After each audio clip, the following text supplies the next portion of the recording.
नमस्कार, मैं निशांत सौरभ आप सभी को सौरभ क्लासेस में स्वागत करता हूं। ये क्लास रीजनिंग का है और क्लास स्टार्ट करने से पहले जिन्होंने भी अभी तक हमारे चैनल को सब्सक्राइब नहीं किया है तो सबसे पहले हमारे चैनल सौरभ क्लासेस को सब्सक्राइब करें, बेल आइकन पे क्लिक करें ताकि जो भी न्यू वीडियो आए उसका नोटिफिकेशन सबसे पहले आपके पास पहुंचे। मैंने टॉपिक स्टार्ट किया था इक्वालिटी एंड इनइक्वालिटी। तो इसमें जितने भी कॉन्सेप्ट थे मैं उन सभी कॉन्सेप्ट को डिटेल से डिस्कस किया था और कुछ क्वेश्चंस को भी डिस्कस किया था जो कि प्रीवियस एग्जाम में पूछे गए क्वेश्चंस थे। तो पहले कॉन्सेप्ट वाले पार्ट्स को देखें फिर इस वीडियो पे आए। मैं उन सभी वीडियो का लिंक इस वीडियो के डिस्क्रिप्शन में डाल दूंगा और इसमें भी कुछ क्वेश्चंस हैं जिसे मैं करवा रहा हूं। तो क्वेश्चन को स्टार्ट करने से पहले मैं एक चीज आपको बता दूं कि जितने भी क्वेश्चन आपको दिए जाएंगे उस क्वेश्चन का आंसर इसी 5 ऑप्शन से देना होगा। जो भी कंक्लूजन सही होगा उसका आंसर इसी 5 ऑप्शन से हमें देना होगा। अब यहाँ पे अगर हम बात करते हैं, अच्छा जो ये क्वेश्चन पूछे गए हैं वो ये क्वेश्चन पूछा गया था, जितने भी क्वेश्चन आपको करवाए जाएंगे यहाँ पे अभी वो क्या है कि LIC assistant administration exam officer exam में पूछा गया था, ऑनलाइन हुआ था और ये पूछा गया था 2015 में। अब यहाँ पे देखते हैं कि यहाँ पे स्टेटमेंट और कंक्लूजन को देखते हैं। तो स्टेटमेंट क्या कर रहा है, B greater than E greater than is equals to A less than L. Second part है T greater than is equals to A greater than S.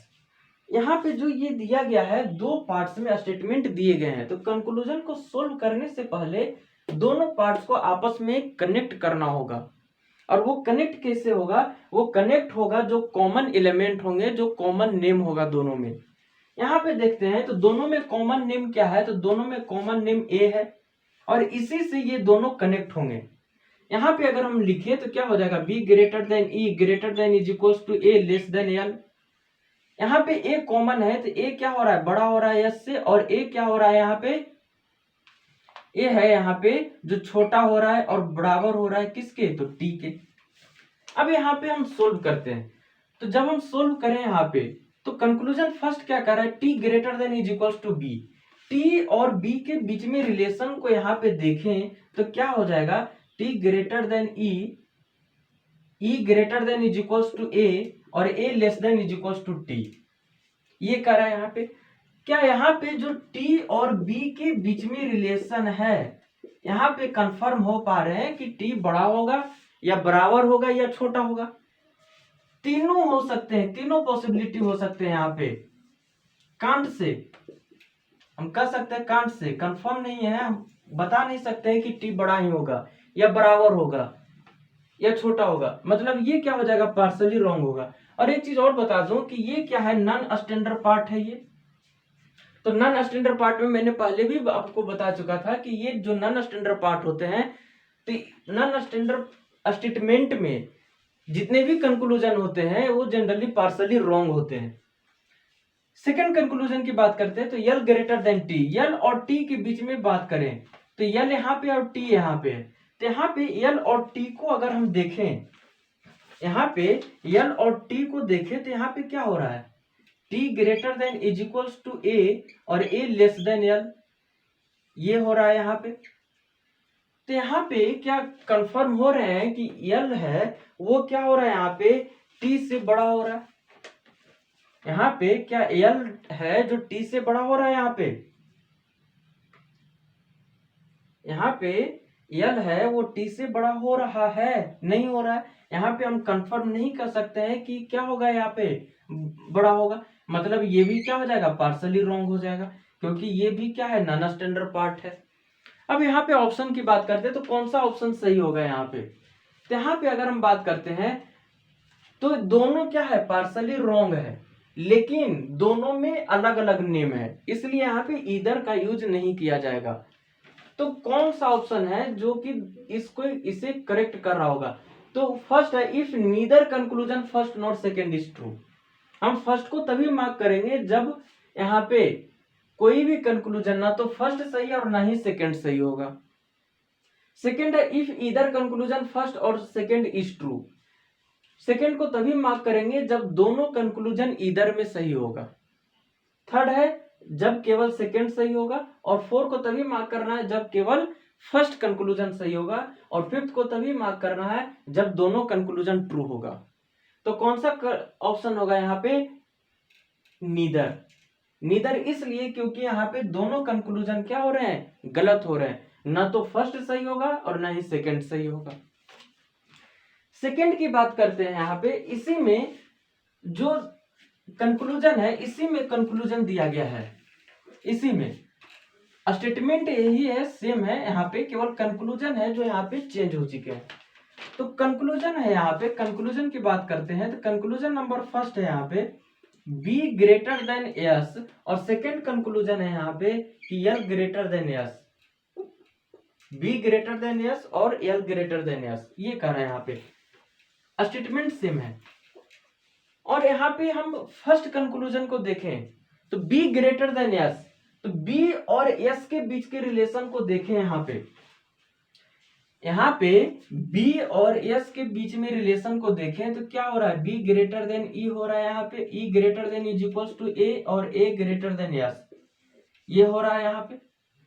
यहाँ पे अगर हम बी और एस के बीच में देखें तो क्या है? ग्रेटर देन है, greater than is equals to है और ग्रेटर देन है, इतने साइन का यूज किया गया है। तो मतलब कि डायरेक्शन सेम है, और जब डायरेक्शन साइन का सेम है मतलब या तो ग्रेटर देन का यूज किया जाएगा उस स्टेटमेंट में, केवल ग्रेटर देन या इज इक्वल्स टू, तब वो क्या होगा? स्टैंडर्ड होगा, या फिर केवल लेस देन या इज इक्वल्स टू, तब वो स्टैंडर्ड स्टेटमेंट होगा। और जब दोनों का यूज किया जाएगा तब वो नॉन स्टैंडर्ड हो जाएगा।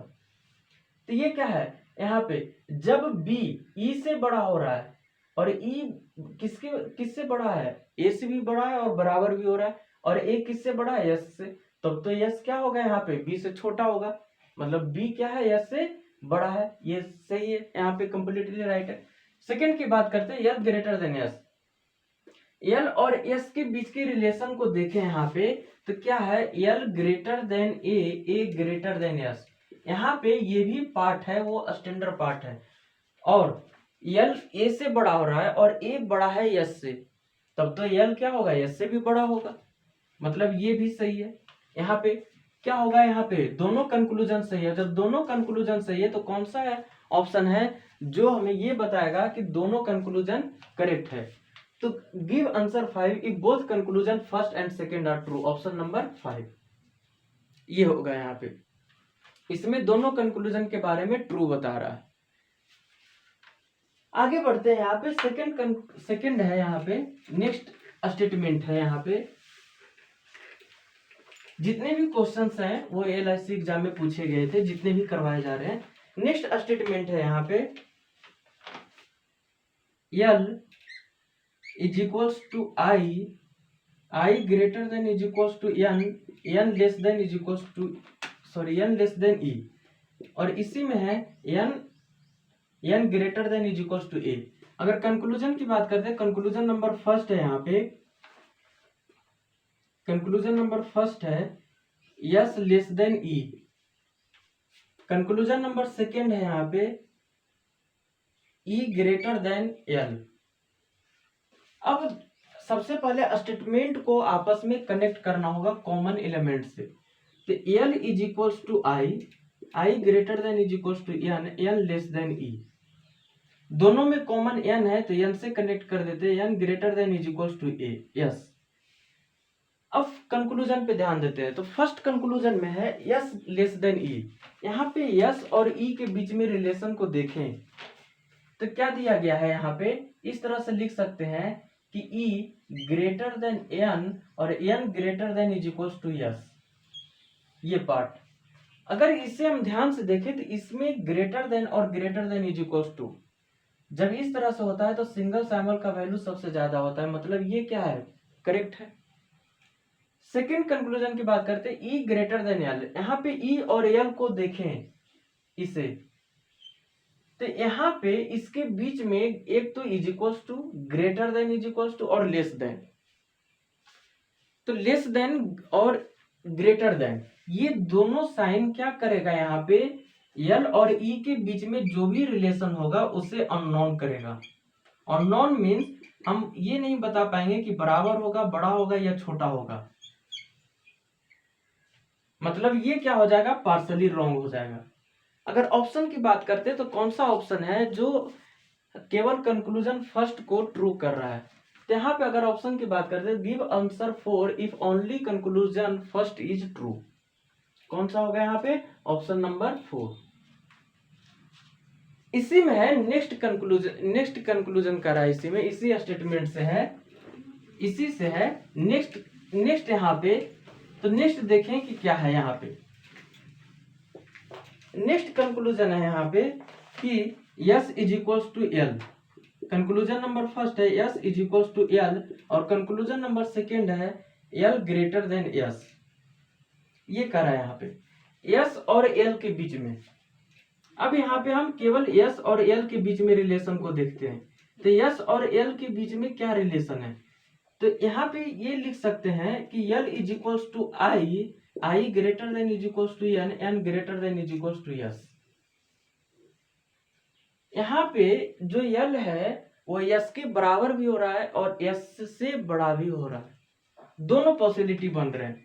यहाँ पे जो यल है वो बड़ा भी हो रहा है और यल है जो बराबर भी हो रहा है यस से। तो ये क्या होगा कि जब दोनों साइन आ रहे हैं ग्रेटर देन और इज इक्वल टू, मतलब कि हम ये नहीं कर सकते कि बराबर होगा, बड़ा भी हो रहा है यहाँ पे, इसलिए पार्सली रॉन्ग हो जाएगा। यहाँ पे भी यल ग्रेटर देन यस, मतलब केवल बड़ा नहीं हो रहा है बराबर भी हो रहा है, मतलब ये भी पार्सली रॉन्ग हो जाएगा। दोनों नेम सेम है, दोनों के बीच में डिफरेंट साइन का यूज किया गया है और दोनों पार्सली रॉन्ग है, मतलब इधर और लगेगा। तो कौन सा ऑप्शन है जिसमें इधर और दिया गया है, यहाँ पे देखिए गिव आंसर सेकेंड इफ इधर कंक्लूजन फर्स्ट और सेकेंड इज ट्रू। सेकेंड को तभी मार्क करेंगे जब दोनों कंक्लूजन इधर कंक्लूजन फर्स्ट और सेकेंड इज ट्रू, तो option number second. Next statement की बात करते हैं यहाँ पे, तो नेक्स्ट स्टेटमेंट कर रहा है यहाँ पे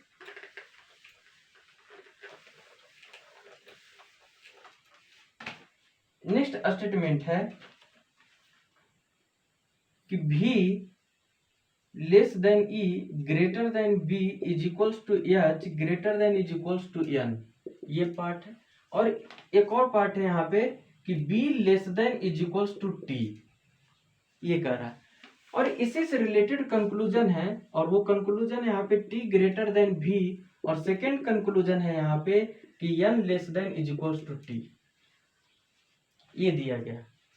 सबसे पहले इसे आपस में कनेक्ट करते हैं, तो क्या हो जाएगा यहाँ पे, जब इसे कनेक्ट करेंगे तब ये हो जाएगा कि B less than E greater than B is equals to H greater than is equals to N. दोनों में कॉमन बी है तो बी से इसे कनेक्ट करते हैं, B less than is equals to T. अब ये कंप्लीट हो चुका है स्टेटमेंट। अब यहाँ पे हम कंक्लूजन को देखते हैं कि कौन सा कंक्लूजन है जो यहाँ पे गलत हो रहा है या सही हो रहा है। तो फर्स्ट कह रहा है यहाँ पे T greater than B, T और भी के बीच में देखें तो लेस देन ग्रेटर देन और less than is equals to, मतलब इस पार्ट को इस तरह से लिख सके तो क्या हो जाएगा, B less than E greater than B less than is equals to T, ये हो गया। अब यहाँ पे भी और टी के बीच में रिलेशन देखें तो सबसे पहले तो ये जो पार्ट है वो नन स्टैंडर्ड है, और नन स्टैंडर्ड कैसे हुआ, क्योंकि ग्रेटर देन लेस देन दोनों का यूज किया गया है। और नन स्टैंडर्ड में क्या होता है, कंक्लूजन पार्सली रॉन्ग होता है, तो ये क्या हो गया, पार्सली रॉन्ग हो गया। मतलब टी और भी के बीच में जो भी रिलेशन होगा वो बड़ा भी हो सकता है, यहाँ पे छोटा भी हो सकता है और बराबर भी हो सकता है। नेक्स्ट कंक्लूजन कर रहा है यहाँ पे n less than is equals to T. अब यहाँ पे n और t के बीच में रिलेशन को देखें, यहाँ पे n और t के बीच में रिलेशन को देखें, n less than is equals to T, तो क्या इसे इस तरह से इस पार्ट को लिख सकते हैं कि n less than is equals to h is equals to b और b less than is equals to t, ये लिख सकते हैं। यहाँ पे इसके बीच में less than is equals to और less than is equals to, मतलब कि डायरेक्शन साइन का डायरेक्शन सेम है, मतलब ये क्या हो गया, स्टैंडर्ड पार्ट हो गया। यहाँ पे भी n है जो t के बराबर हो रहा है और t से छोटा हो रहा है। यहाँ भी कंक्लूजन में n क्या है, n जो है जो t से छोटा भी हो रहा है यहाँ पे और बराबर भी हो रहा है, मतलब ये कंप्लीटली राइट है। अगर ऑप्शन की बात करते हैं तो कौन सा ऐसा ऑप्शन है जो कंक्लूजन सेकेंड को ट्रू बता रहा है, तो यहाँ पे देखें तो option number third, give answer third if only conclusion second is true, तो ऑप्शन नंबर थर्ड होगा। तो इस तरह से एग्जामिनेशन में क्वेश्चंस पूछे जाते हैं। तो जो भी स्टूडेंट हमारे चैनल को सब्सक्राइब नहीं किया तो सबसे पहले सब्सक्राइब करें, वीडियो को लाइक करें, शेयर करें और जो भी डाउट्स होते हैं उसे कमेंट सेक्शन में जरूर दें। मिलते हैं नेक्स्ट वीडियो में। Thank you. जय हिंद।